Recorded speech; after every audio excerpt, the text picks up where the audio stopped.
Driving in today and it was pouring down rain, I was thinking, oh man, it's going to be hardy Alaskans, hardcore Alaskans will show up for something like this today. And obviously, that is apparent. You guys are the hardcore Alaskans, so I thank you. And also, though, I'm very appreciative that the rain did stop, so very cool.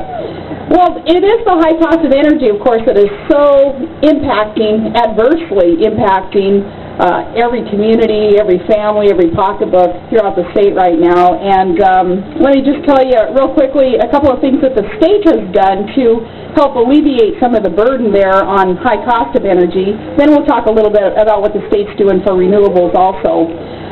Good news has come in the form of a rebate check right now for all Alaskans, $1,200 that will be dispersed to all Alaskans, and it's because the state is I don't know if there are reporters here or not, and they're probably going to take this wrong if there are and they hear me say that, but the state's kind of rolling in the dough right now, and now is the time to return dollars back to the people of Alaska, the resource owners, as we develop resources for the benefit of all Alaskans, so that you as individuals can put funds towards weatherization and conservation efforts, and then collectively the state is also working on our long-term renewable energy projects also. We're able to do both right now in this time of great surplus of state revenue. So the $1,200 check will go to all Alaskans, and even when I walked in here today, at least one gal stopped me, and bless her heart, she disagreed with that idea, saying it wasn't a good idea, that maybe some folks were receiving these dollars who didn't necessarily need those dollars, and I reminded her, you can always donate those dollars then to some, especially in rural Alaska, who certainly need those dollars to help alleviate the burden of high cost of energy, so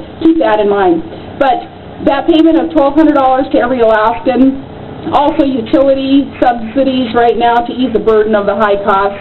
We thank the legislature for acting in the interest of Alaskans with those votes, but beyond the short-term energy rebates, Alaska has the resources and the ability to solve an energy crisis for future generations with our creativity and with our persistence and with our Alaskan spirit. To succeed, Alaskans need to unite across urban and rural and cultural divides. At this time in Alaska, more so than ever, I believe. We're very, very blessed to live in a state that has an endless supply of renewable energy resources. And as Randy mentioned some of those, and our next speaker will touch on more of those also. Renewable resources coming in so many forms that God has really blessed the state with, including the wind and the biomass, and the geothermal, and the hydroelectric, the wave, the tidal, the solar. Where else but Alaska can you get such a mix of all of these potential energy sources that can be tapped into? This year we signed House Bill 152 into law. It's taken some of these ideas with these renewable potentials. The bill is going to appropriate $250